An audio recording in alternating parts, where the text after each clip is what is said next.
Good morning and welcome to the Monday edition of the show, the Sports Buffet. My name is Edafe Matthias. You're going to love to come in and look at one of sports. Time is going to be running faster than normal today, the way I see it. There's so much to talk about and so little time, but we've got to be able to use our 1 hour very well. So let's set the ground running pretty fast. There is Timothy Daimbo's corner. Timothy Daimbo is back, hell and healthy, and ready to rock and roll. So we've got news on that corner.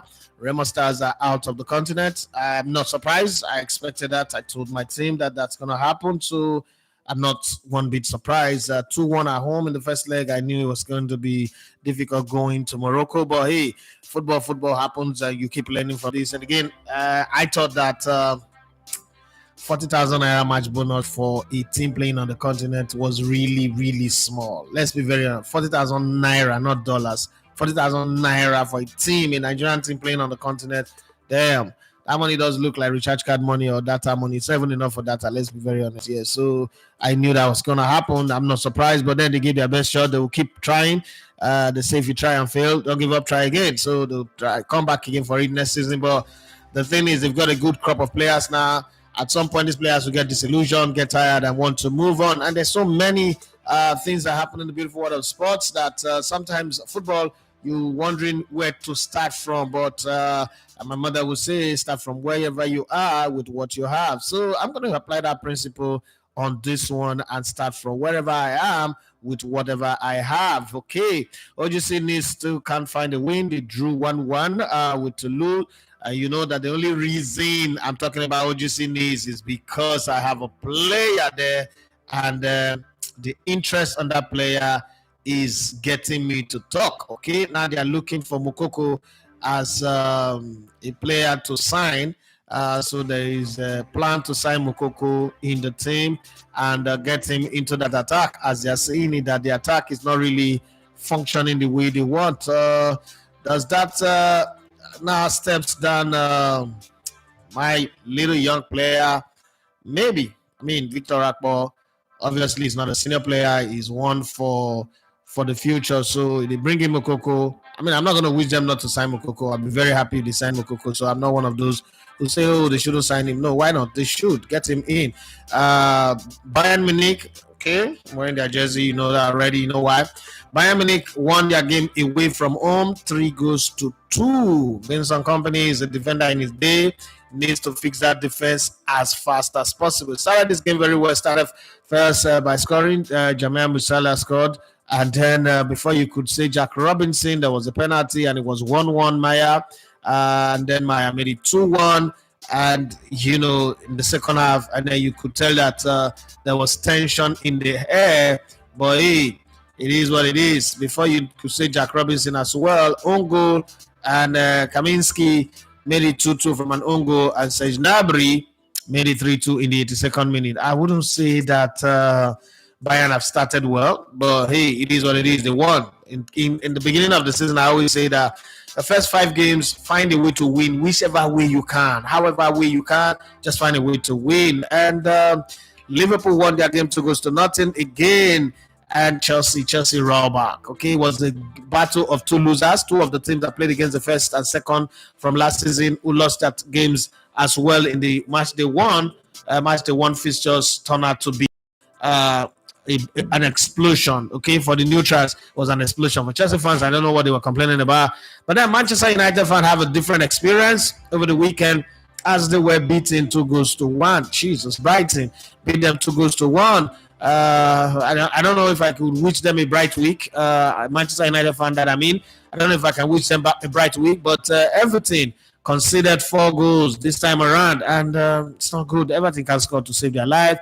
I don't know if they're trying to do self-point deduction so that they can do the Sean Dyche magic again, but that's a risk for a club that is playing its last game at home at Goodison Park and hoping to go to a new stadium.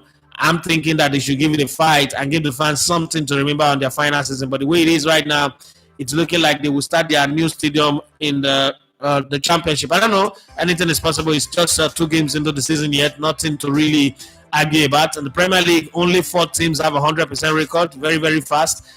Teams are losing, dropping points, and drawing. I mean, there are 7 teams that have not lost in the league this season in the Premier League, and then every other one have at least lost a game, a minimum at least. Chelsea have lost one, West Ham have lost one, Fulham have lost one, Manchester United have lost one, Aston Villa same, Brentford the same. Then other than that, there is also Bournemouth. Okay, Bournemouth have not lost. So there are 8 teams in the Premier League that have not lost a single game this season. Just 2 games gone. Man City are back on the top where they ended the season last season. Okay, with a 6-1. No, it's not 6-1. 6-1, yeah, goal difference. They have this incredible streak of 2 games now where they've scored 6 and conceded 1. And for Brighton, it is 5-1. They've scored 5 and conceded 1. For Arsenal, is a clean sheet that matters to them.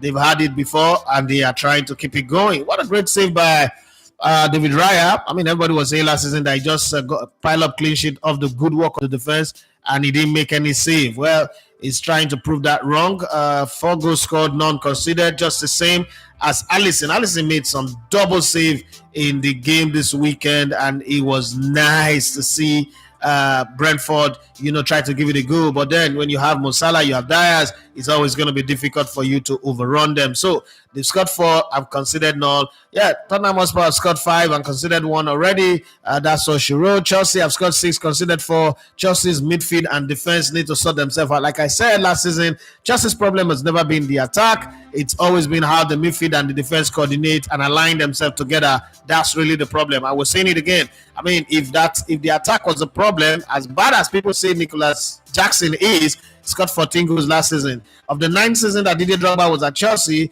only 2 seasons did he get past 12 goals. So let that sink in terms of context, so that we before we blame, we look. But the argument will be Drogba was not missing the kind of clear-cut chances that Nicholas Jackson have been missing. But then in the midst of all those misses, he's also scored 14 last season, and he's got off on the scoring boot already. But Noni Madueke, talk about putting your boots where your mouth is, or where your post or your tweet is. Shit on Wolves, the City, and then demolish the team with a beautiful hat-trick.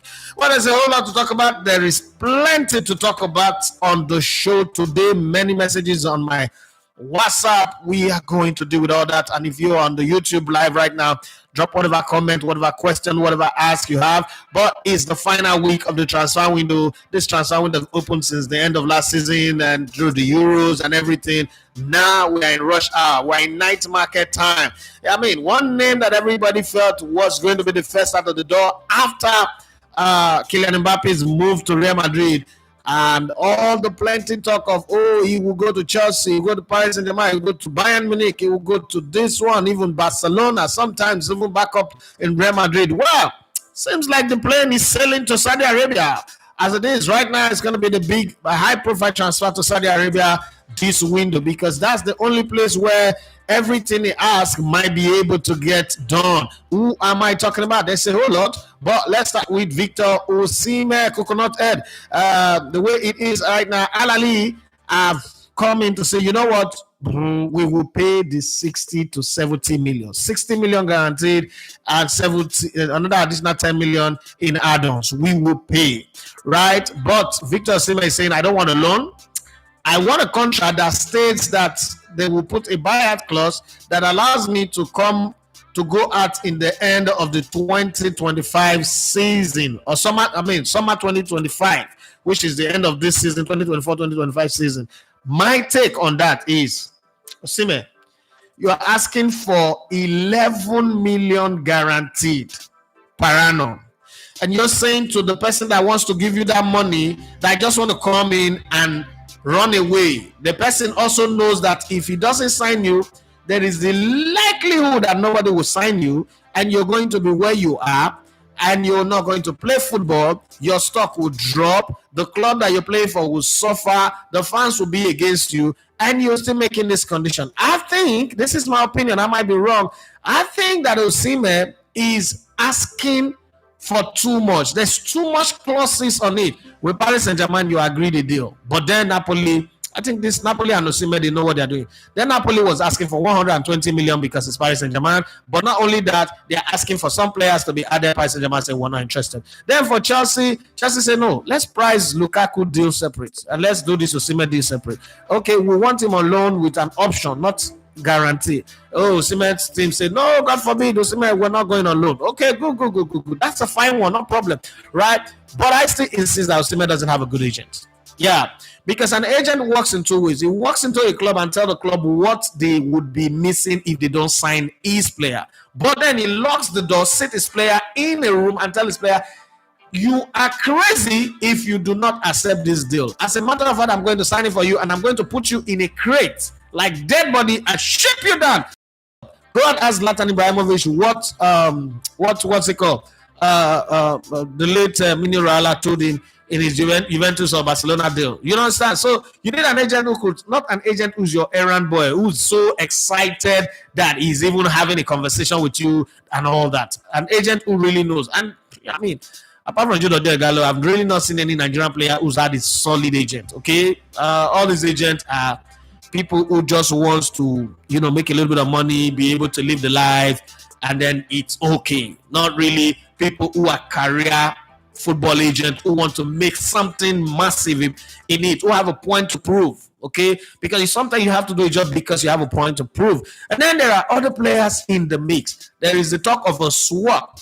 Man United fans, Chelsea fans, come, open your ear, use soda or Omo to watch your ear, or use wax to clean it, because this one is for you people. There's a talk of Jadon Sancho going to Chelsea and Raheem Sterling going to Manchester United. Is this something you people want? There's that conversation, but there's also the conversation that Juventus might bounce in on the Sancho deal and get him. Do they really have the money? Can they pay the salary that Jadon Sancho is asking? Is Jadon Sancho worth all that drama? That's another question. Yes, he did well with Dortmund, but that's the only place where he's actually really done well. So is it worth all the drama? You're going to get that kind of player who comes with baggages and then bring him there. Well, Mata will be able to handle him anyway. That's not tea. It's my lemon water. Warm lemon water. Okay, so I need to explain. All of that are the conversation that we are having. Beyond that, there are a whole lot of other ones, players.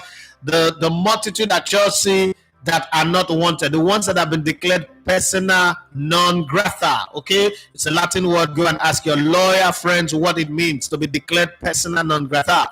Okay, as it is right now, all of those players are going to be available in the market. Teams like Everton should go and buy because they should be shippy. What do you call shippy? If you see any worry person, what is shippy? Shipatiku. Yeah, Shipatiku. Okrika. Yeah, that they've changed the name from Okrika to Thrift or to Kumbo to Thrift. So it's Thrift. But whatever it is, it's Shipatiku. When you say, I don't know money, come and buy, you come and buy. That's what it means. So come and buy any player. There's definitely going to be some players that are going to be stuck. Like Manchester United. This was what Manchester United ordered. This is what they are getting. So let me explain that for you. Manchester United thought they would sign in all these players, Delete, Euro, Ziggy, what's the other guy that they signed now? Masray.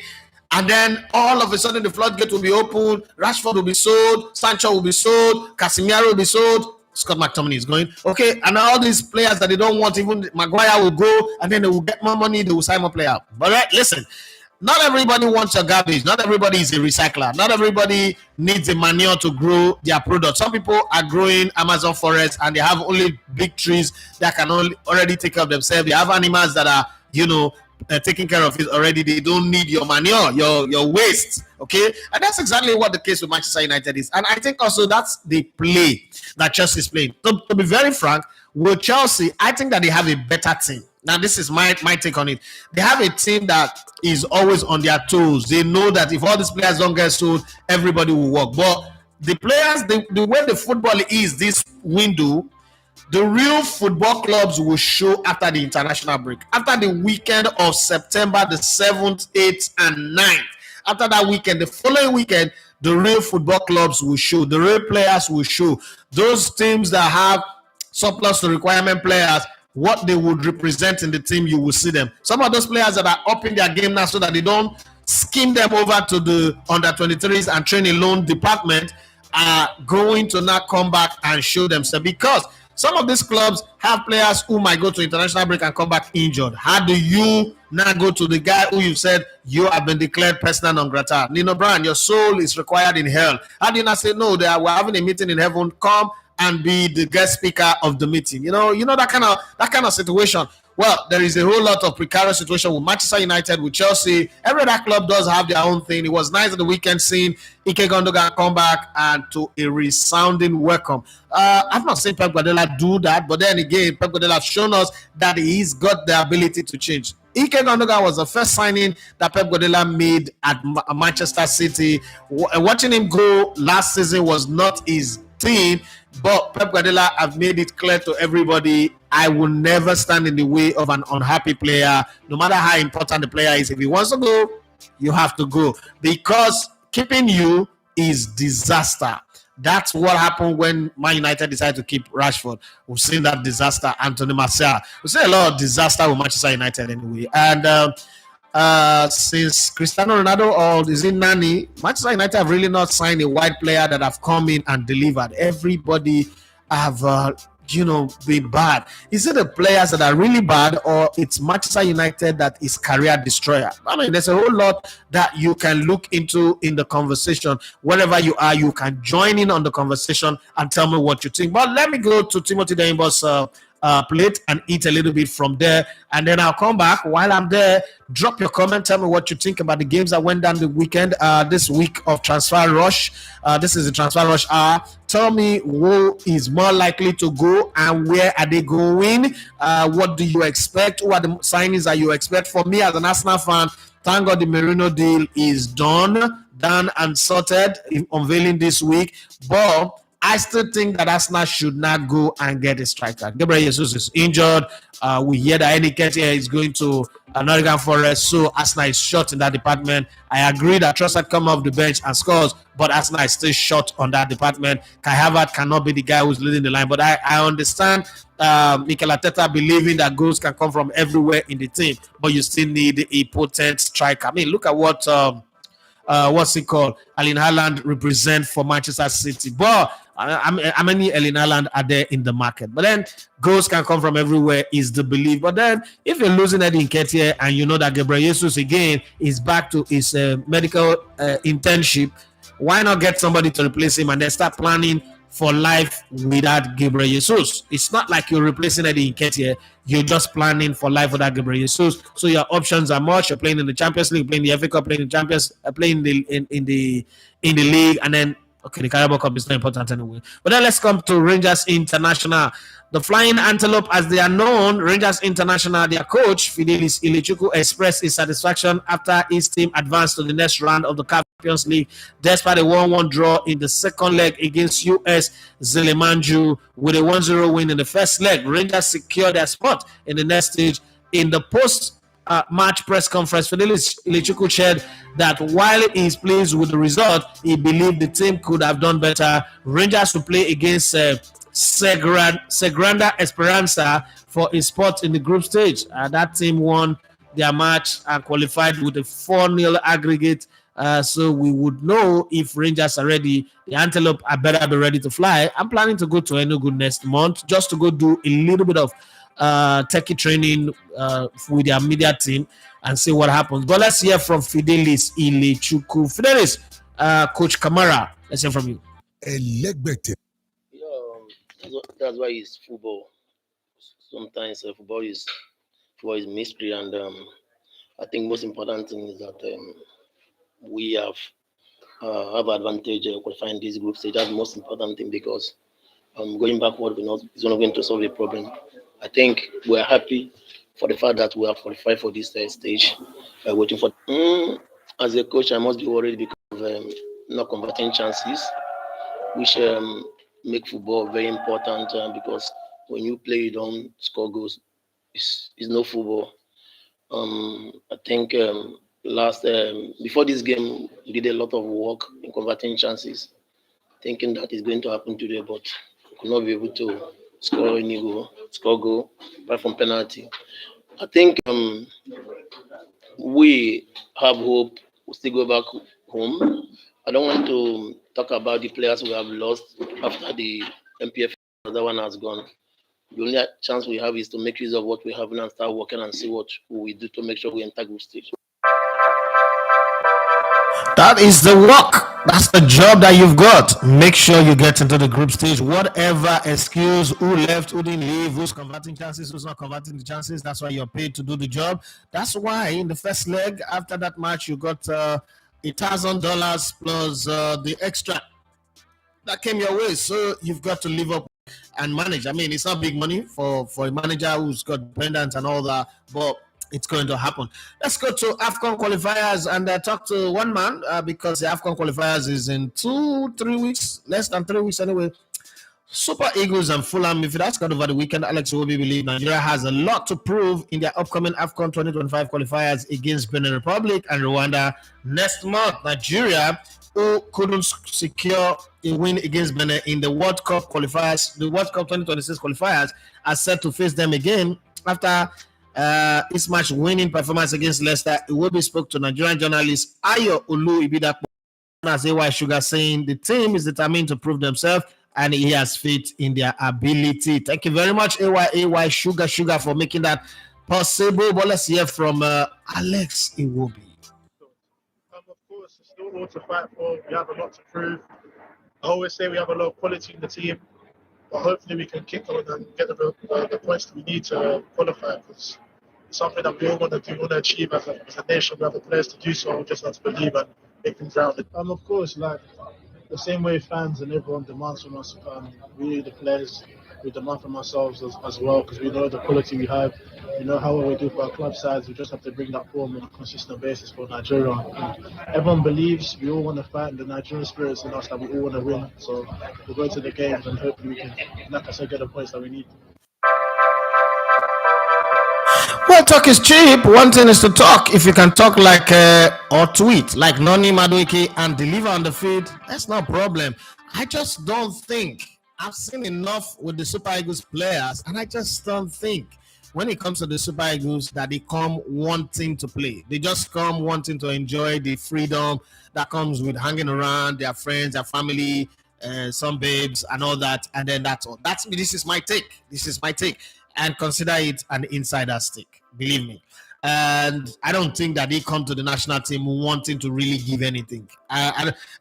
This is, it might come out not good, but this is when I watch the Super Eagles players, I go, okay, these guys are not really ready. They don't see it. It's so important. They don't feel like when we're losing, oh, it's a big deal. I'm a diehard lover of the Super Eagles, but I'm going to the place now where Super Eagles might just be playing a game and I'm not watching. I'm not interested in watching anymore. I know that I'm not going to go to Uyo for the game against Benin Republic. I'm not going to go to Rwanda. Originally, it was my plan, but I've yanked it off, strict it off. My plan. My crew are not happy, but I told them, I went for the South African game, spent almost 3 million naira, and all they could do was to get a draw. And then just to savage it against Benin Republic, they went there and lose. So let's chill. Let's watch them from afar, or probably follow report. I don't even want to watch them as far as I'm concerned. Maybe I'm the one jinxing them. If I stay away, maybe they'll start winning again. Okay, so let's go to Chelsea camp and get from the coach. Following a commanding 6-2 victory over Wolverhampton Wanderers at the Millionaire, Chelsea coach Enzo Maresca, Baby Pep, is speaking again. He expressed his satisfaction with the team's performance. Speaking at the post-match press conference, Maresca emphasized that this is the level of play he always wanted to see and reiterated his desire for the team to compete at a high level in every game. Some people are already saying that Chelsea, with this performance, should be listed among title contenders. Do you agree or you disagree? Well, let's hear from Enzo Maresca. You can put your comment on the comment section as we go, and I'll come back to it later. I want to see my team playing the way we want to play, compete every game. That this is the most important thing. Team that on the ball has a clear idea what they want. Off the ball, a very aggressive team. I think today, for some moment, we start to see our team in terms of we were pressing, and then in terms of squad, try to improve the players. I feel very lucky. I feel very happy. I said since day one that I think the squad is very good. and I feel lucky because there are many players that they are versatile. They can play in different position. That is something that I really like. And then we see where we arrive. But the most important thing is to try to be better game after game. Everything is said there, spot on. The England national team will announce their squad for the senior men's national team qualifying game was a friendly match on the 29th of August, 2 p.m. UK time. So in 3 days' time, England will announce their squad. Nigeria have not announced their coach. So who will bring the squad out? Who will invite the players? Why Alex Iwobi is talking about winning or playing well, impressing Nigerians? Who is the coach? Who's the coach? Who's going to coach the team? Well, let's go to a team whose coach announced that is leaving on the management and not managing like Gusso. They know what they're doing and they manage the team very well. They brought in Ubalaja and he slot and he slotted in well like a CD or a SIM card or probably a memory card in a good phone, and he's been performing excellently well from pre-season to the start of the season. No goal considered, 4 goals scored already. If you're selecting Liverpool players for your FPL right now, you're celebrating, you're feeling good. Only player doing better than Liverpool players could be Erling Haaland, but whatever it is fine. Liverpool manager Arne Slot described yesterday's 2-0 victory over Brentford as a great experience, highlighting the fantastic atmosphere during the match with goals from Luis Diaz and Mohamed Salah, the Egyptian Messi as they call him, securing the win. Slot told beIN Sports that it was a positive experience for the team, the club, and the fans. And his Lord, come and talk to me.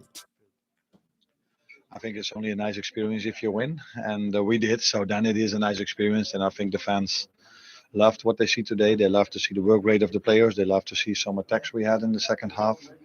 So all together was a really nice and good day for the team, for the club, and that's because of that also for me, of course. Get entertained. There's nothing like listening to Elegbete TV radio. It's fun.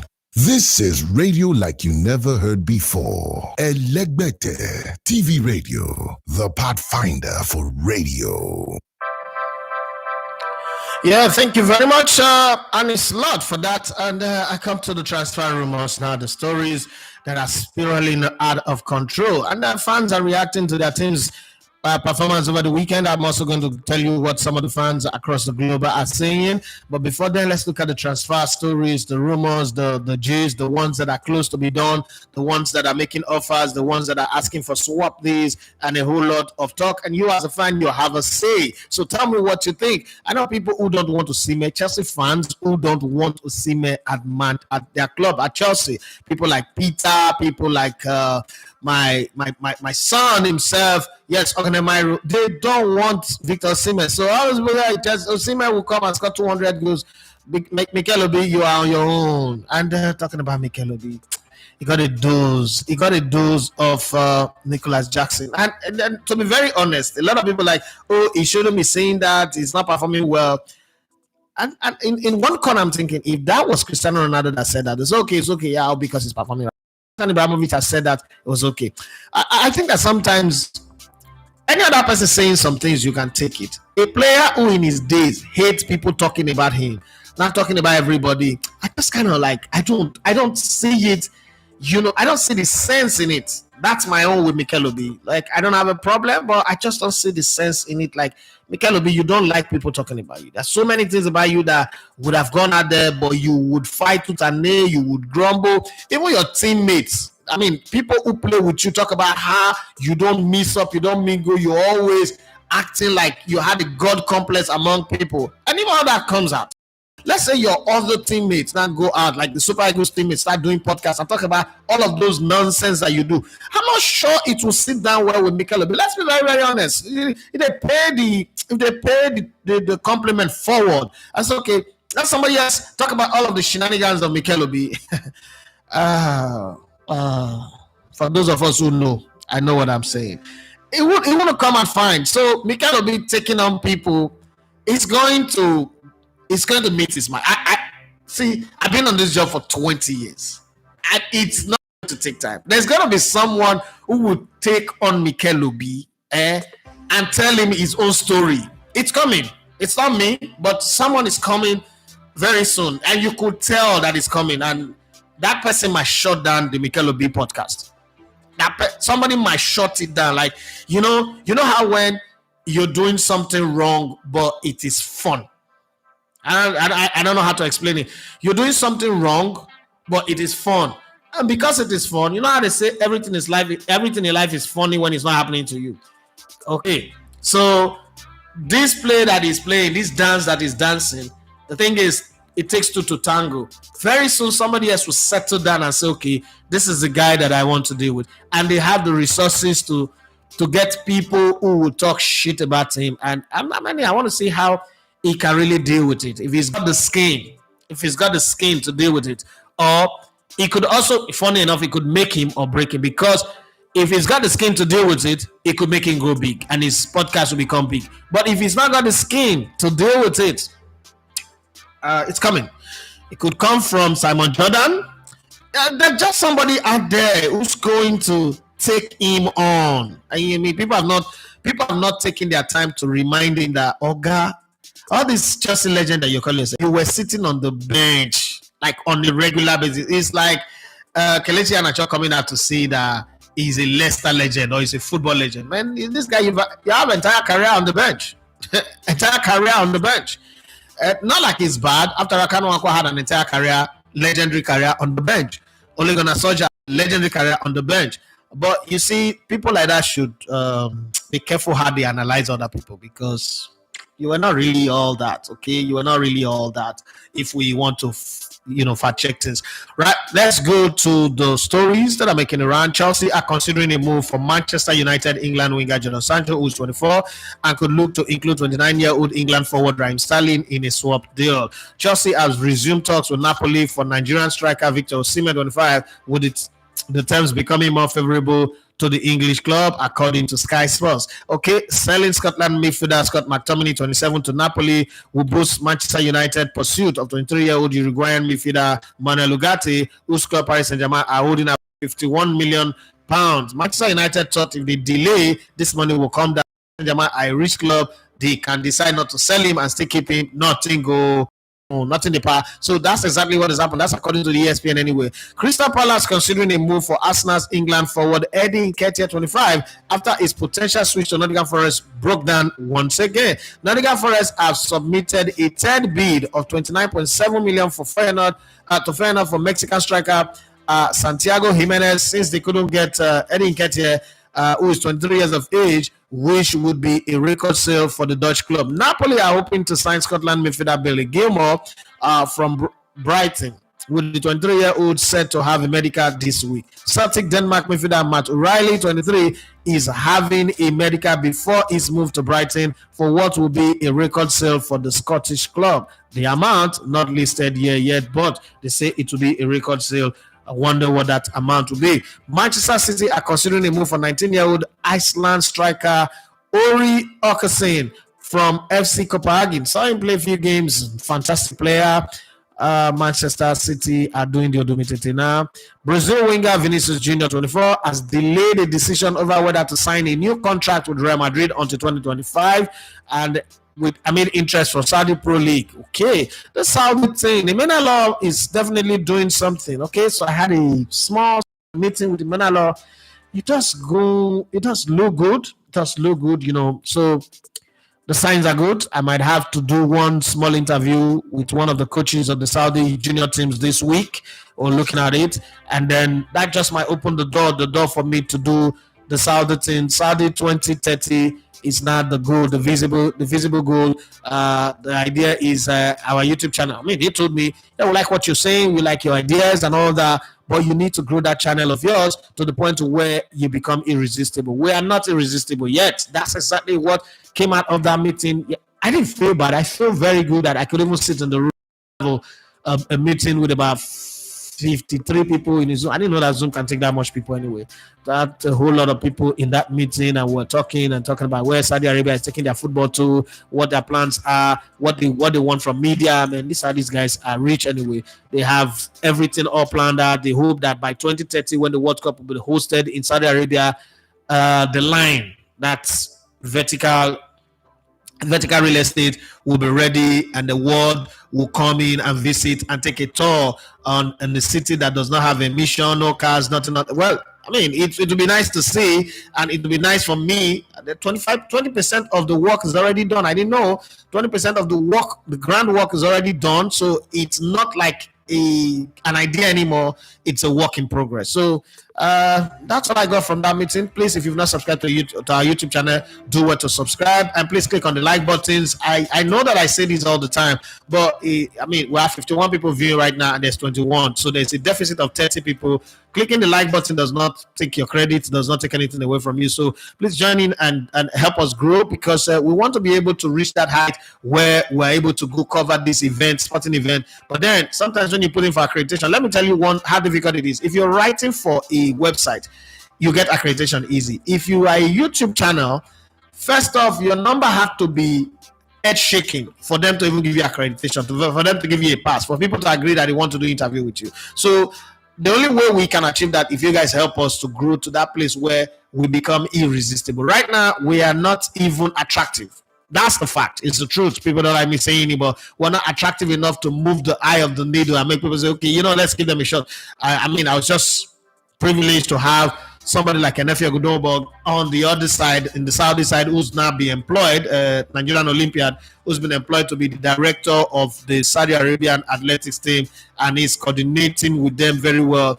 And so he got me into that room, okay? And when people make sacrifice, put their reputation on the line, put their name on the line, and put you in a room, you've got to be able to deliver. You've got to be able to deliver. So I put my page, I told them what my ideas are, what I think that, they need. And I'm looking at myself like, who am I to really be telling Saudi Arabians what they need in their football, when even my own country league it's not working. But hey, I mean, it was nice that over the course of 2 hours plus, they listen, burning data and all that, but they listen, and some people like, oh, nice idea, great one, that one, good. So we could take it up from there, and somewhere along the line, we'll be able to sit one day and be doing some real deep work in the Saudi League. And talking about Saudi League, it does look like Osimhen will be going to Saudi Arabia. It does. So we're not sure. Nothing is sure. Paris Saint-Germain can still come back into the conversation. Chelsea are still in it, but on their terms. The Saudi team also want it done on their terms. Osimhen wants it done on his term. Napoli, I think they've yielded a bit from 130 to 120, from 120 to 100, from 100. Now they are willing to do 60, 70, 80. They are bending a bit. So but let's say at the end of the day, I still think that Osimhen will move, but we don't know where to. Where to is a trident right now. It's a trident of PSG, Chelsea, and Al Ahly are like top because they are doing club-to-club agreement already, almost done.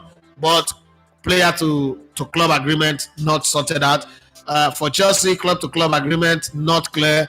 Player-to-club agreement does not look like it's going to be impossible. Paris Saint-Germain, player-to-club agreement sorted out. Club-to-club agreement not done. So there's a whole lot, but we will see how it goes. We would see how it goes. I'm not going to sit here and tell you I know where Osimhen is going. I mean, we're not even talking terms anymore, so I can't tell you that I back-channeled him and what's going on.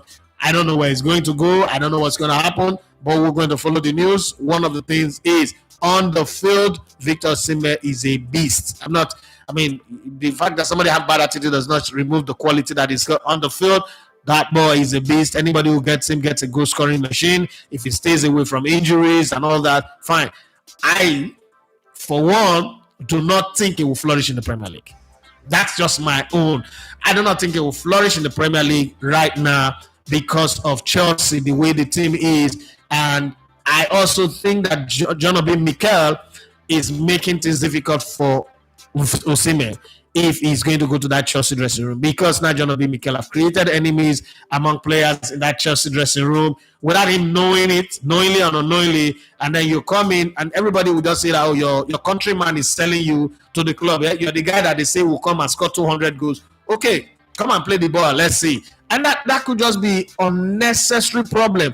But Mikel Obi doesn't see it that way right now, but it is just the truth. That become a unnecessary problem because players are like, okay, that 40 goals that they say you can score, come and score it. Let's see. To see how easy it is since we don't know how to score, since we don't know how to play. But when you look at Chelsea, and I'm trying to analyze Chelsea, Was Chelsea really suffering from a striker problem last season? How many goals did Kupama score? 20-something goals. Nicholas Jackson that everybody is tearing into scored 14 goals in the league last season. Didier Drogba, club legend, scored over 12 goals only twice in 9 years. So we must also look at all of this and tell ourselves some basic truth. Like, these things are not as straightforward as we think. But I think that Chelsea's problem is in the midfield not being stable, and that also now affects the defense. Look at when Chelsea had stable midfield. N'Golo Kante was there, Obalak and Mikel Obi and the Makaleli and all that. They were good. It made it easy for John Terry to be what class over what class over what class over what class. But hey, look at where they are right now. It's difficult.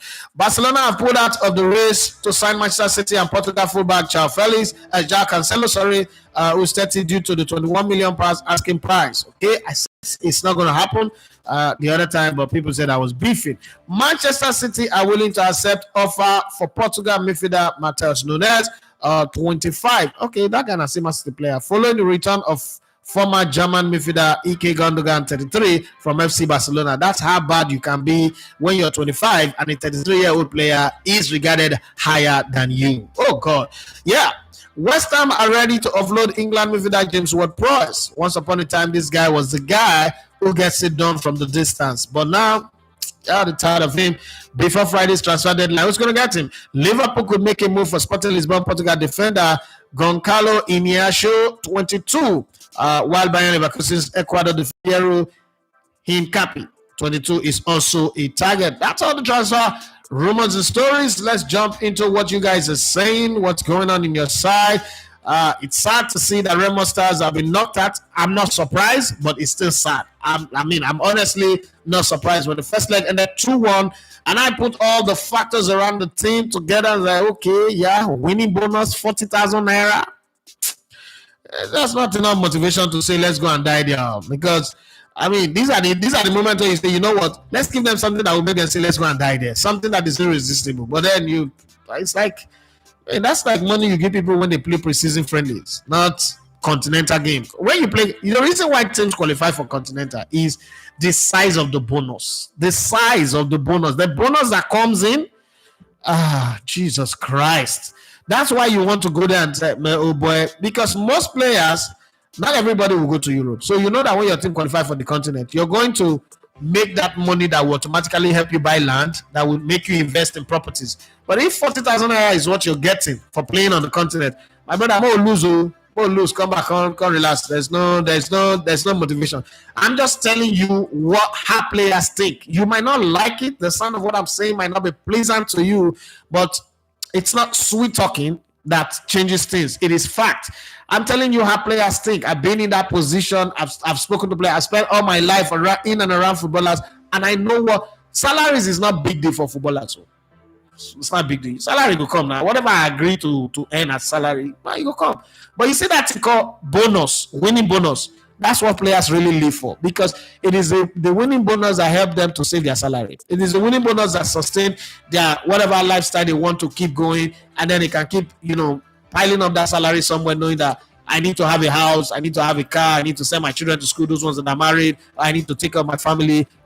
Not forgetting that there is something called African tax, and that's a very big one where everybody's depending on you. But these days it's not only for footballer. Sometimes when I look at my DM, as me that is begging people to survive, people still think that I should pay their house rent, I should pay their children's school fees, I should pay their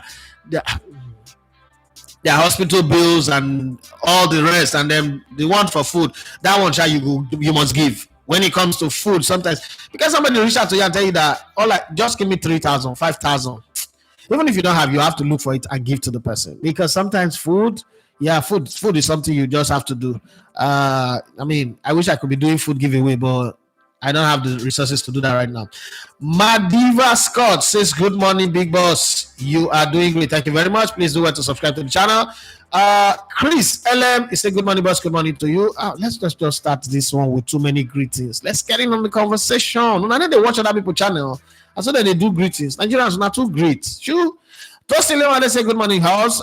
It's a good time to be here today. I got the block man now. Namsa Ibanga.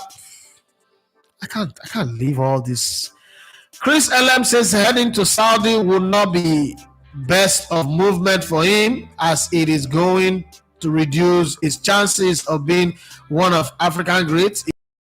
Go enjoy his money in Saudi and forget about being a legend in the game. Well, you never can tell. You never can tell.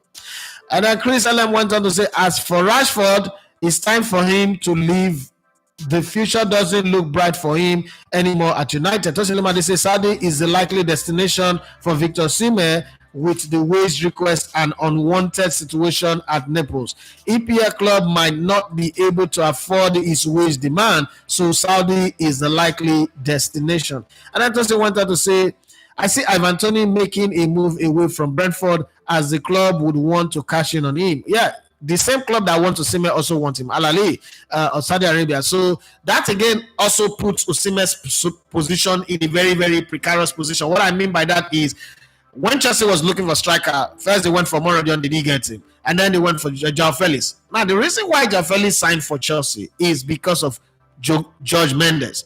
George Mendes came into the conversation and scuttled the Morodion to flog his player because his player is no longer wanted at Atletico Madrid. And Atletico Madrid already got in their Julian Alvarez. Now, I'm trying to play this card for you. If Osimhen have that kind of agent that can, on turntables and, change things, it will be nice. But Roberto Calenda is, I dare say, is an errand boy. That's not an agent. Which other player is he managing? So you don't want that kind of play. When you grow big, you change things. It was Magic Johnson that said it.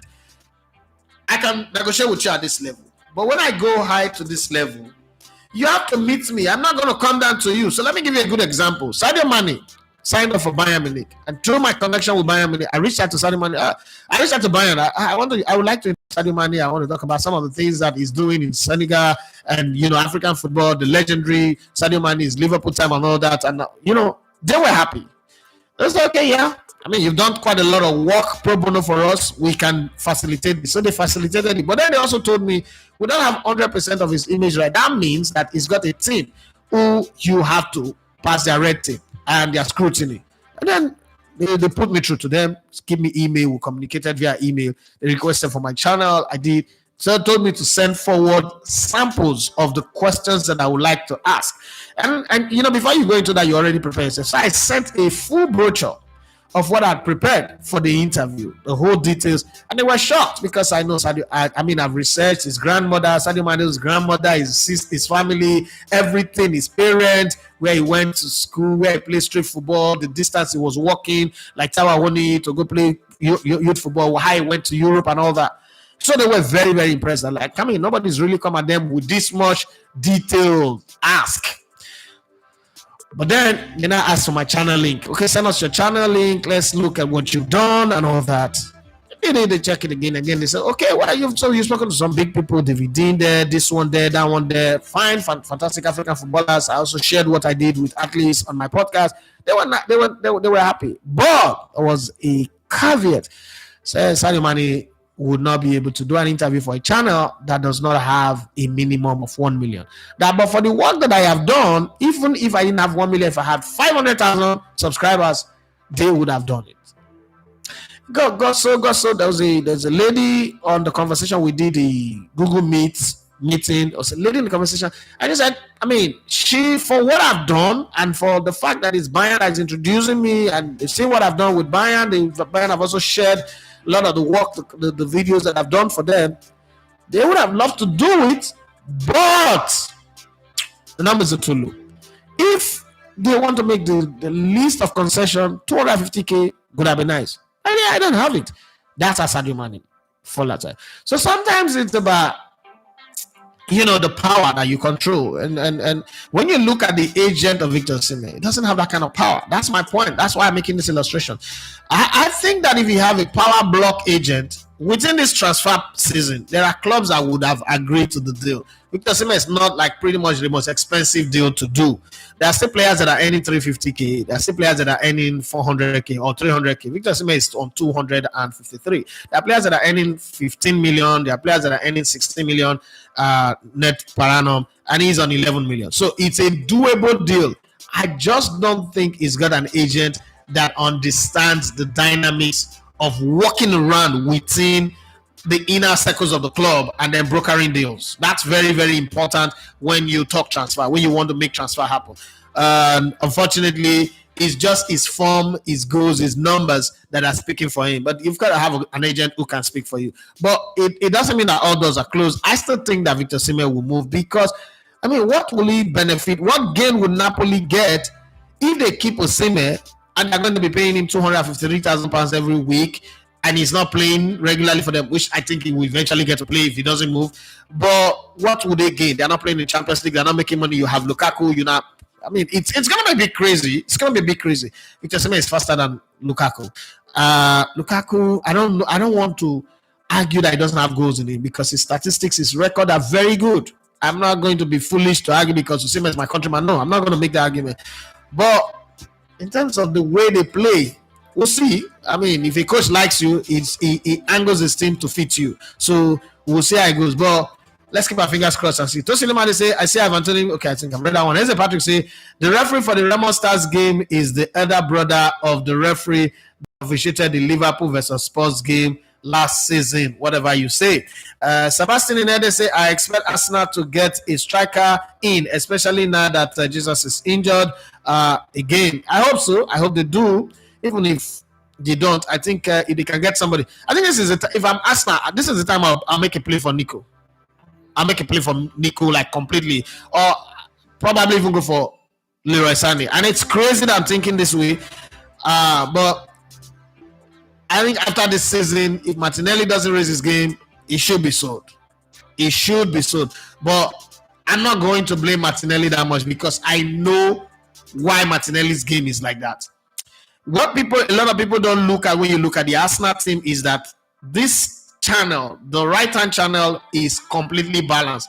Arsenal is weak on the left side. If you look at Martinelli's best season, coincided with Granit Xhaka's best season. And because there's somebody operating in the midfield on the left side, the passes are coming, the balance, the distribution is okay. There is not an overload on one side. Now, if you look at this thing currently, the overload is on Ben White, Saliba, Odegaard, and Bukayo Saka. It's easy for that place to work. That area is not an area of threat. But if you look at this left-hand side, okay, now we have Giran Timber, Zinchenko, and Calafiori. The backside is filled. But who's in the midfield? Declan Rice is not a passer of the ball. So he occupies space. He's doing all the things that he's doing, trying to find his feet, but he's not a passer of the ball. Let me see what will happen when Mikel Merino comes in and fits in, and then watch Martinelli. A lot of people say that Martinelli is not a good player. Like, I'm always wondering, like, you don't see the problem, right? The problem is not Martinelli. The problem is the supply chain. The man is only getting loose balls. And I don't judge players by loose balls. I mean, you have to really create a system where the player is there. Trossard came in and scored, yes, but even the goal he scored is a loose ball. It's not like a set of play that found its way. It was the ball that was flying, yes, good play, but then was flying in the 18-yard balls, could be anybody's ball, and then he scored. Good. So I'm going to, take some time and judge him the whole of this season and see. Those people are saying Trossard should be starting as well. Let me ask you this question. In the last couple of seasons, you know what they have better than every other person? They have a bench that have players that can start in any other team in the teams that are competing against them. So when they are coming on, when you have Ike Gundogan coming on, who is better than the starting midfielders for Liverpool, Arsenal, Man U, Chelsea, and the rest of them, you know that they are matching you quality for quality, right? But you now have an Arsenal, for instance, competing with Man City. You're removing, say, a wide player, and you're bringing in Reece Nelson. Why in that same team they will remove Jack Grealish and bring in Mahrez, or bring in Bernardo Silva, or bring in Raheem Sterling, or bring in, some other guy who is worse than the guy who is going out. So the difference in quality is there. For Arsenal this season, at least, they're beginning to look like, okay, there's quality that can back up. I mean, you see Giran Timber is going out and Calafiori is coming in. The quality is not going to drop. You also want to see Declan Rice or Thomas Partey going out and Mikel Merino is coming in. And then you also want to see, Martinelli going out, Trossard coming in. That's quality. In attack, that's what you don't have. If Kai Havertz is going out, who's coming in, you don't know. Because Gabriel Jesus is injured now. On the left side, if you remove Bukayo Saka, who's coming on, We don't know. It is Rhys Nelson that is not the Mooney, the Jara. Just use him anyway. Just use him to fill in the space. I don't think that's the best anyway. But let's see how it goes eventually. Sebastian Inede says, I expect that's okay. I've read out. They say, I doubt if Arsenal will make a panic buy in terms of a striker this window. Mr. Patrick says, as for my home team, coach will be passed. I saw people excusing the team management, saying it was just a boy state, hence the road journey. Accident happened, but that team traveled to Gombe by road. All of you that talk about traveling by road, stop it. You do not understand. All of you that are having that conversation, hold your horses. There is nobody to blame. Plane do crash. Road accident happen. And anything can happen. It's not because they travel by road and they will not start blaming people. Let's also learn to stop this. The teams must be flying. Do you know how much it costs for a team to fly? Do you know how much it costs? You are from Imo State. Your state get money? How much does it cost to travel, to fly? How much does the league produce? How much is the club producing that you would be flying players the way you want? And then how many states get airport where you go land if you're flying that if you can fly from here? Again, how many is there a route from Imo to Ebonyi if there's a flight? If there's a need to fly, that's one. Is there a flight line from Imo State, from Owerri to Gombe? So some of these things you got to ask yourself, are they possible? Because Remo, they have their own plane. Remo also drive from Ikenne to Ikeja. Accident could happen between Ikenne and Ikeja, and then you now say, why are they going by road? Do they have an airport next to their stadium? So there are so many things that could happen. Let's not be too quick. The problem with us is when you want to analyze Nigerian football, you're quick to use the Premier League to judge it. No, that's not it. Somewhere in Estonia, people travel by road from one country to the other. Some teams travel by train. You forget all those parts that it happens. So to be very quick to talk about why we're not flying. Flying how? What's the economy? What's the cost of flight? You know how much it costs to fly? So it's not as easy as you people want to put it. Let's just, if you want to pray for, you want to do condolence messages, put your condolence messages. But all these blame games, they are not ready because you have to work up the numbers before you blame anybody. Tosilema, they say the Shah want Benin to finish the Super Eagles. As Patrick say, Heartland has always traveled by road. We all know that. So that they were going to drive for just 3 hours is not an excuse. May he so rest in peace. Simple. The biggest accident that Heartland have ever had in their life happened with a plane. So it's not when that flight was coming from Algeria. So all this talk about they travel by road, they should be flying. Guys, wanna calm down. That's not the thing. Don't say, okay, I think I've read that one. Says you can't give what you don't have. The current crop of the Eagles players are not looking like the main business. They just come for show up. Toselimadi wanted to say Chelsea can't title contenders at the moment. If they are in top 4 by December, then we can say that. Or if they beat the likes of Liverpool and Arsenal, who stoned me? Nobody stoned you. Let's just keep it going like that. Senator says Arsenal needs to prioritize getting a striker before the end of the transfer window. Jesus is already -1. Ikete must go. 69 Football says Remo was disappointing. Defending from the start was always going to end in a loss. The officiating was very poor too. 69 Football says, what do you think of Nicholas Jackson responding to Mikel to shut up after he scored against Wolves? It was good. It's Mikel called for it, so I think it's good. Mikel would do the thing. People forget that Mikel would do the same thing to people. So I think what he asked for. Collins Anachowa says, I knew you were going to support Nicholas against Mikel. Obviously, I would. Some of the mistakes that you people are making, people are making it sound like I don't like Mikel. No, that's not the truth.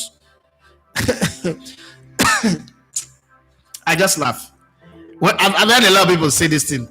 It's not about not liking Mikel. What Mikel did was wrong. Ask yourself, how many how many times have you seen a pundit go on a TV station and then other pundits on other TV station are mocking that pundit? Just ask yourself that. Something that happens regularly. Mikel was on Bean TV and it was a talking point in many other channels, because the way he went about it, they went from saying he was analyzing to rant. He was ranting, and that's the truth. The problem with us, once anything concerns Nigeria, we dey skew am. I have been a football analyst for 20 years. I'm telling you that somebody who did an analysis on a football match is wrong. But you now want make a, you will be fan when not be analyst when they do my job. One make a look like say I don't like him. The thing why they talk not correct because I don't like him because he talk about your favorite guy, Sunday. Have you seen me push Mikel Obi? It's like tomorrow night I say something about Osimhen. I go say I don't like Osimhen. When I was pushing him, where were you guys? The truth is, the same guy who will sing your praise should be able to tell you, oh God, well, this is what you do, so you're not doing well. Mikel Obi, started this podcast. It was a great idea. I mean, I had a conversation with Mikel Obi in Lekki here now about starting a podcast. So with this conversation, I started from me having a conversation with him, and he's gone on to do. I was very happy for him. But let me tell you, some of the things he has said on his podcast are stupid. One, Mikel Obi started out by ratting at his entire family. Are you guys happy about that one? It was stupid. There was no need for it. There are too many. You played about 20 years or 15 years of a football career. There are no good stories to tell. You want to rat your family. That's how you want to tell a football stories. That's one. Next thing, it went for Sondole said. Next thing, he was just going everywhere. Next thing, he went for players born abroad. Right, he was cooking it. Now, that thing that is cooking is coming back to him. They say, give and it shall be given unto you. Good measures, what? Pressed down, shaking over. Shall I give unto your bosom? Why is it that now that is coming back? Now, only one is coming back to him now. Well, we're not making it look like nobody should say that. Mikel have the license to speak about people. People don't have the license to speak about him. Like, what kind of immunity clause is it, Donald Trump? What kind of immunity clause are you trying to create for him? So it's not about liking or not liking. Some of the things that he has said on this podcast are fantastic. But the way he's gone about it, and let me break it down the way I said it to my guys in the Elevated TV family group. First off, it is ostensibly clear. Even the blind can see that you are marketing your guy, your countryman, Osimhen. Now that is where you cross the line. When you're marketing your countryman, don't mention anybody. You can suggest, I think Osimhen will be good.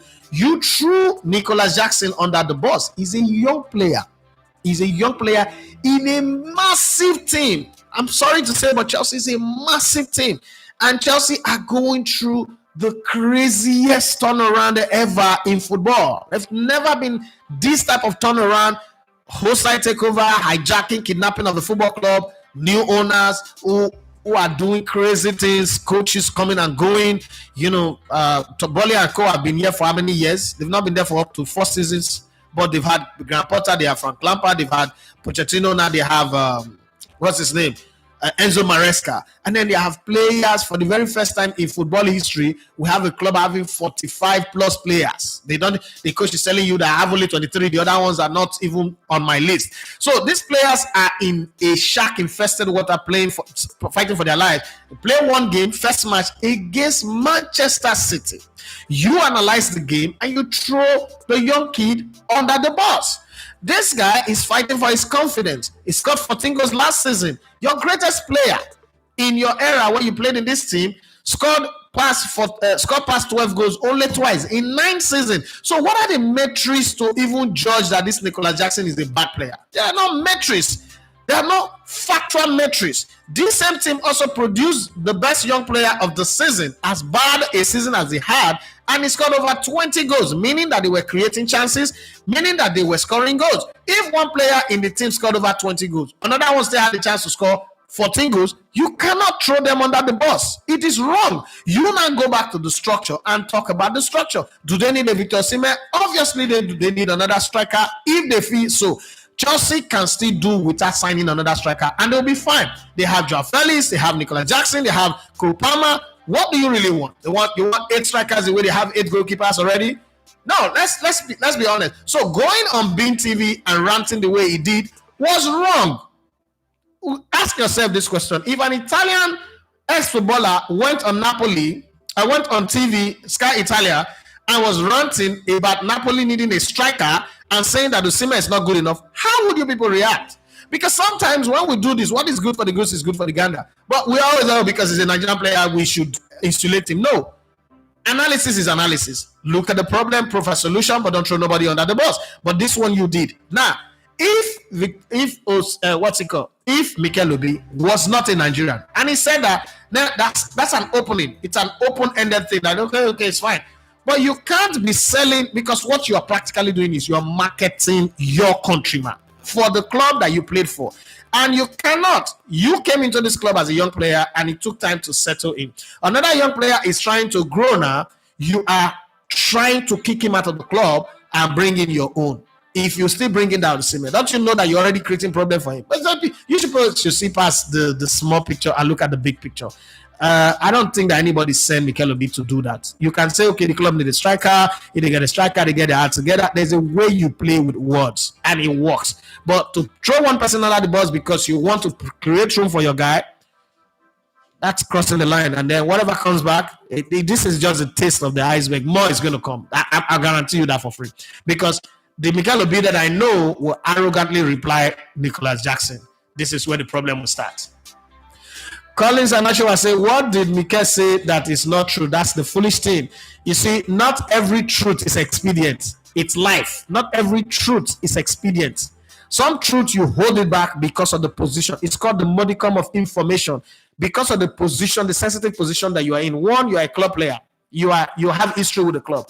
Two, you have history with the player that you are promoting. The player have also been on your show, and you try to force him to say he will go to Chelsea, even though he have a contract with Napoli. That's very, very unprofessional. So all of that is what they say. They say in law, if you obtain evidence wrongly, even though the evidence is true, but it's taken from a poison tree, you cannot admit it. So try and understand. If you obtain genuine evidence, but you obtain it wrongly, you cannot admit it.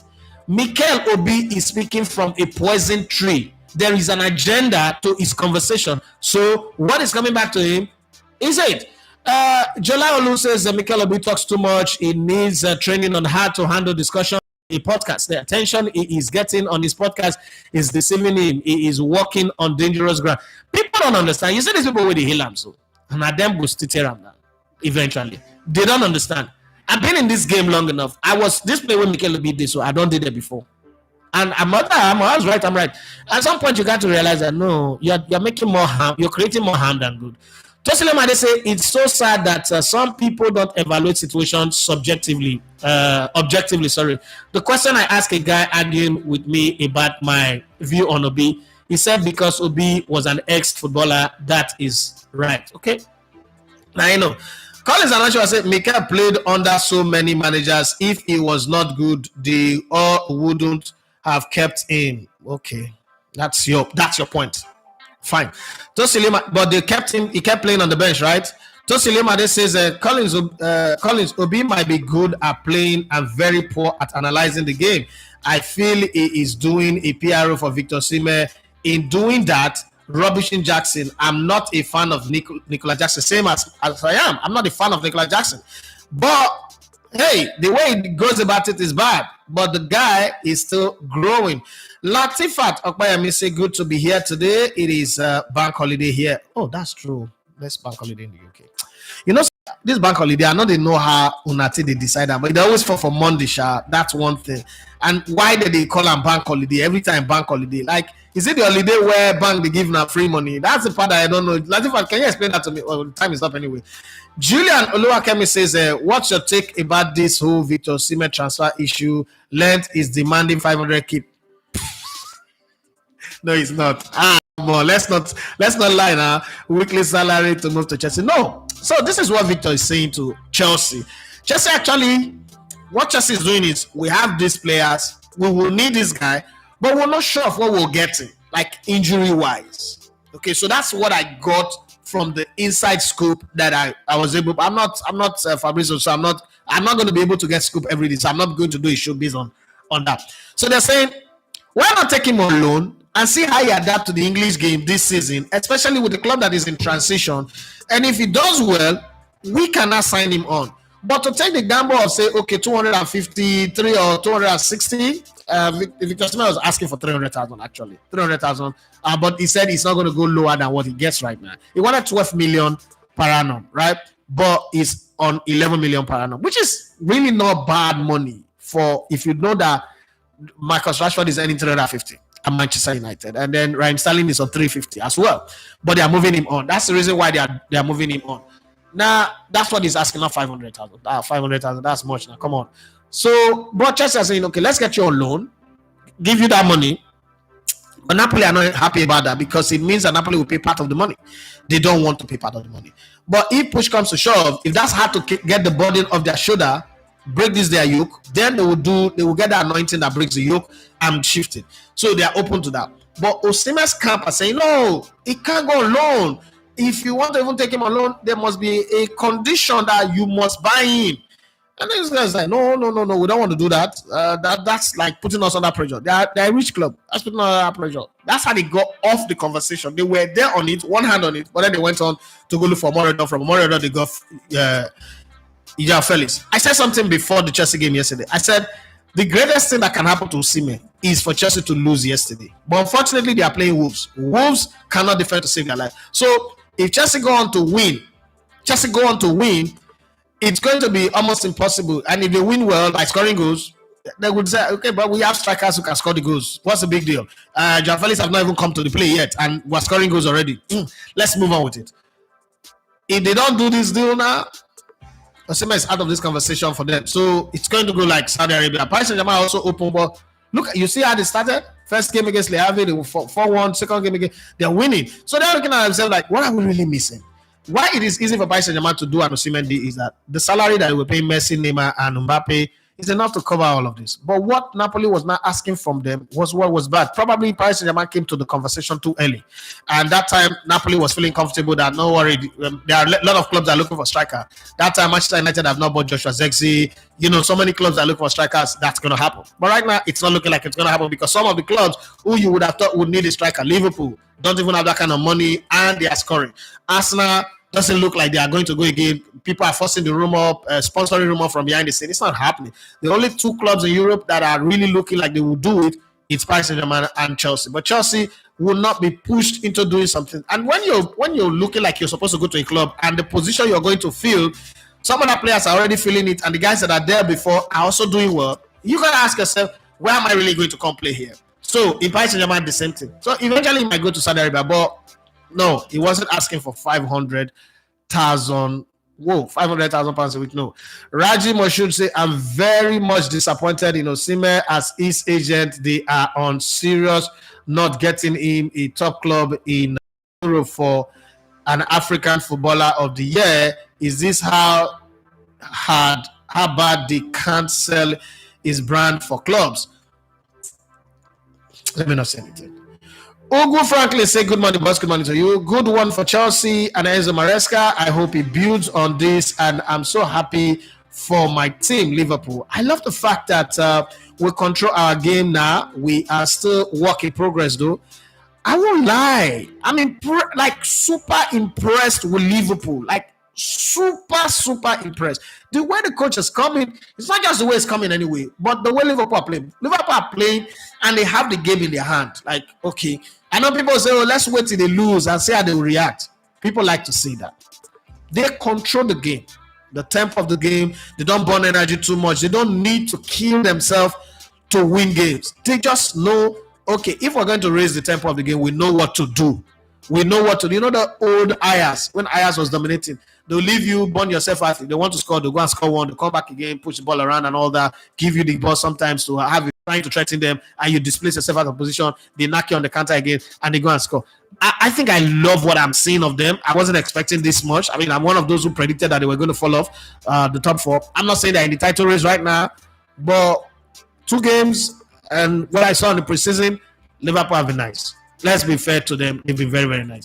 Rashford said, do you think Maresca can bring Chelsea back to the top four?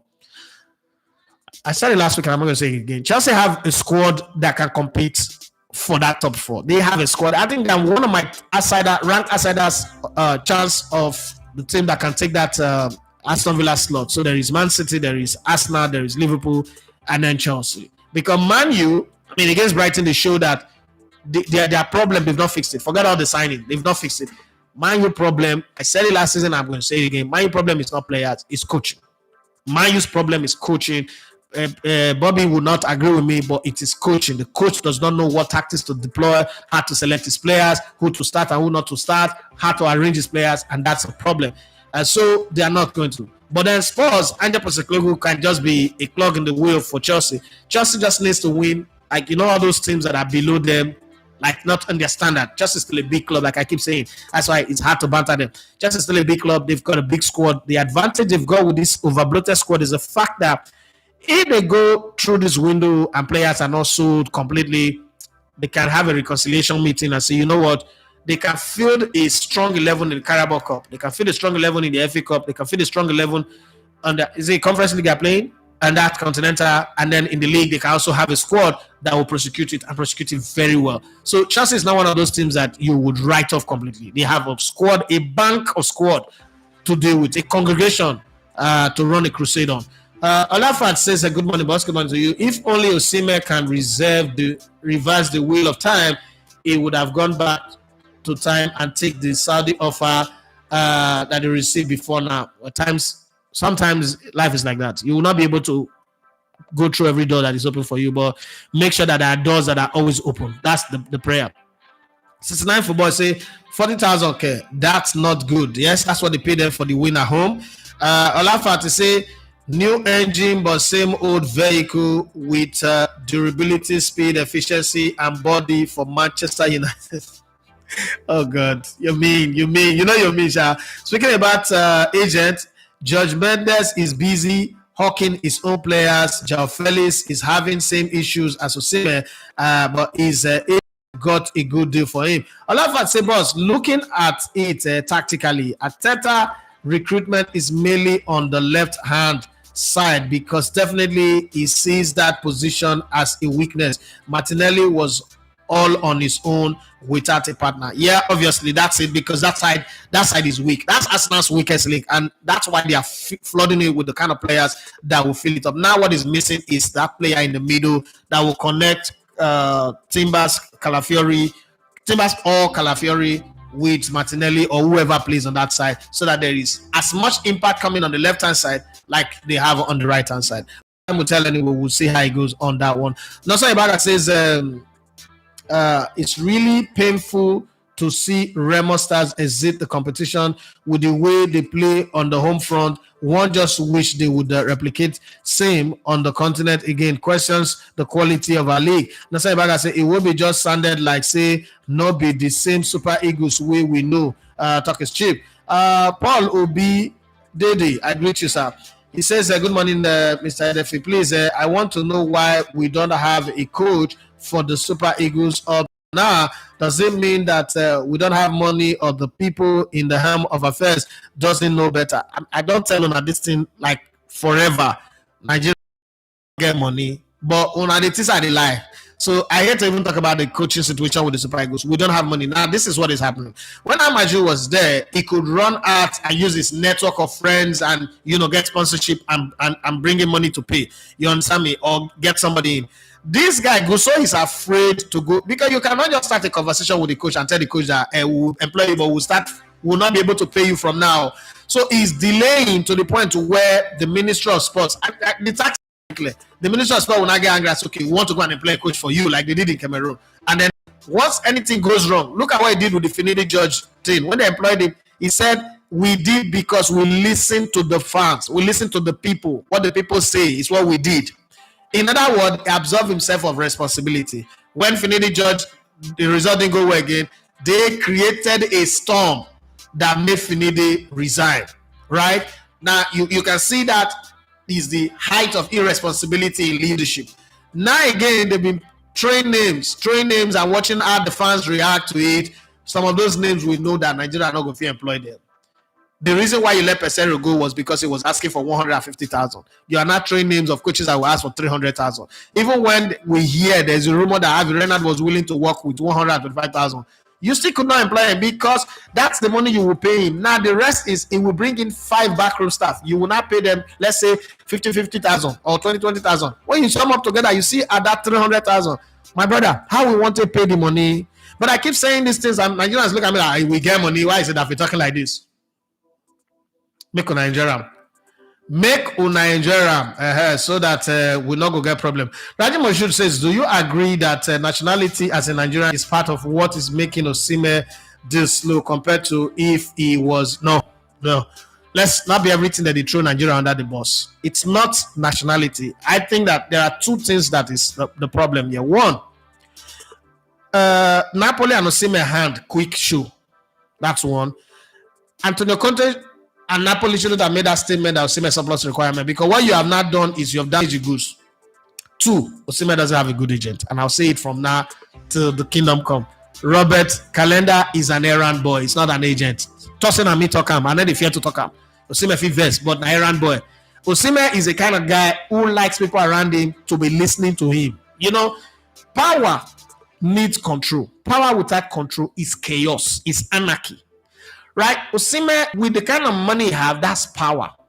Osimhen now needs somebody who can bend him, who will tell him, my dear, shut up, sit down there. He needs somebody he can listen to. Unfortunately, there's no in his space.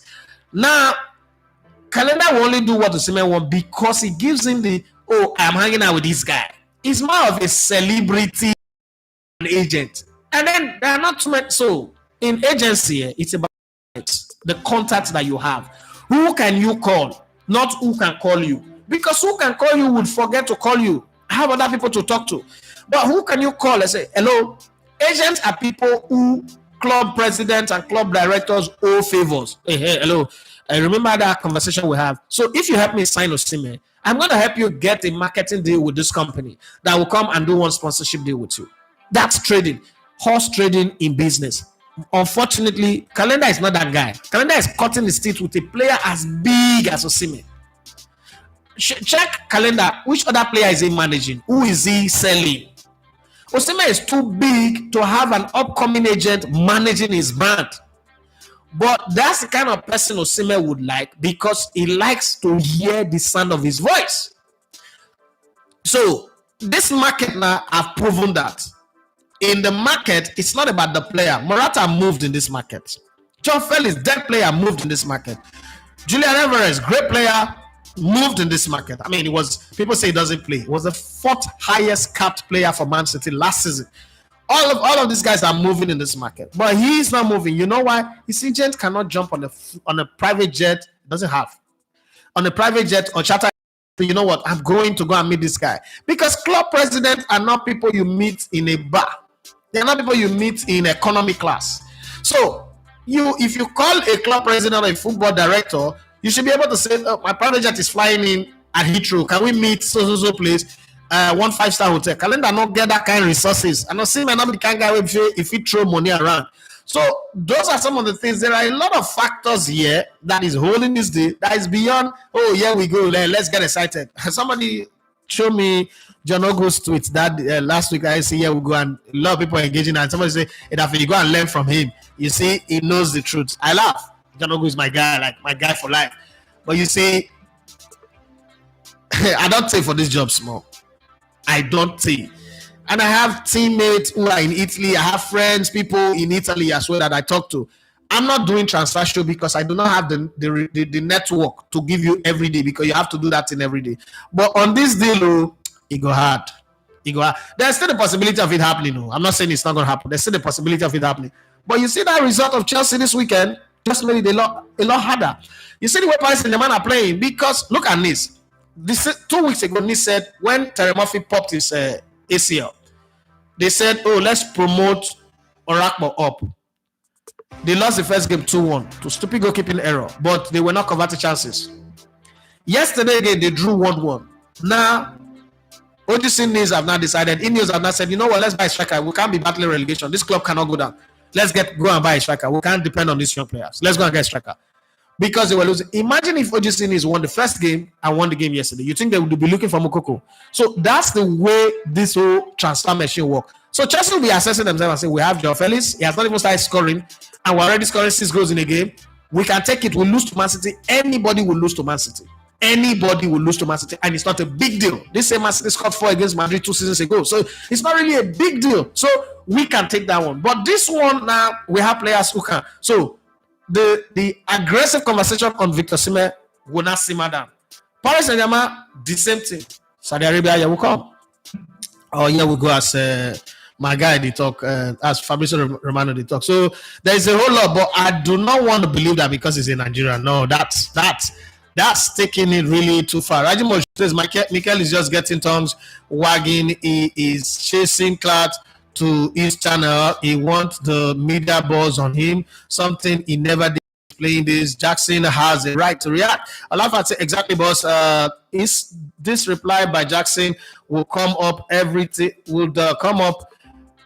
because Jackson have to go all game with good performance or it will pass on him. Ole says, okay. Ola O says, still ridiculous. Arsenal isn't bidding for Osimhen. No, Arsenal doesn't need him. They should forget about the league. Man City wins EPL again, no problem. Ladema Nakwayami says, a bank holiday originate from the practice of the days bank don't open. Today is the summer bank holiday. Okay, thank you very much, Atifat. I appreciate that explanation. Fizzy said Victor Osimhen's brand has been badly battered. He might be left with no other option than to go for the bag in the Middle East. Grace to him. Yes, Raji Moshu say, can like a big player approach a top agent when he is big to wanting to switch to a top agent? Like, okay, obviously you can fire your agent. Like, you can fire your agent now and say, I don't want you anymore. Fire him. Go and watch the what's it called, the Brandy Day interview that we did. You can, at any given time, you can send your lawyer to fire your agent. Okay. Olafa says Saudi Arabia, yeah, we learn. Tosilima, they say, I think Victor Osimhen needs to be asked what he is playing for, money or career. He's had a career. He's had good money. He still have more money. I don't think Victor Osimhen is poor, but I mean, I'm not going to be able to decide. Victor Osimhen have made it clear to everybody, don't advise me. I'm a grown-ass man. People will advise. I will do what is on my mind. And I think he's smart and grown up enough to do that. He's not the kind of guy that you want to advise. He doesn't need anybody's advice. So I'm just going to do a show, have my opinion on what the news is about him and his ends there. But having an opinion about him or giving him advice, that's not my job. He's not calling me to do that. I'm not going to do it. On that note, we can wrap it up and say thank you everyone for being on the show today. Numbers are good, but we still did not reach 50 likes. I don't know what I do, Nasha. I don't know what I need to come here and be speaking in tongue or be doing crazy things before I get that 50 likes. I don't know, but maybe one day it will happen. If you've not subscribed to the channel, please do well to subscribe. For those of you who additional 3 people who subscribe this morning, thank you very much. God bless you. Well, it's time for me to go. Tomorrow morning I'll be here again, but before then, remember this afternoon, myself and my guys, my former teammate Daniele Canepa, my very good friend Mario Leo, and Bobby Ray, our friend, my co-presenter, as well as Abib or whoever the mystery guest will be. I don't know who the person will be. It could be China Cheru. We'll be here for the afternoon show. Views from the stand, and they will react to their club's performance. Remo Stars exit from the continent. Rangers going through to the next round, waiting to play against the Angola team. All of that we will talk on the show. Thank you very much. My name is Edafi Matches. You love to come in the Lagos on Sports. It's been a wonderful time on the show. The Sports Buffet this morning. Bye bye, and have yourself a wonderful day. Tosin Luma, this is I miss Henry Moru today. I miss him too, but I think he'll be fine.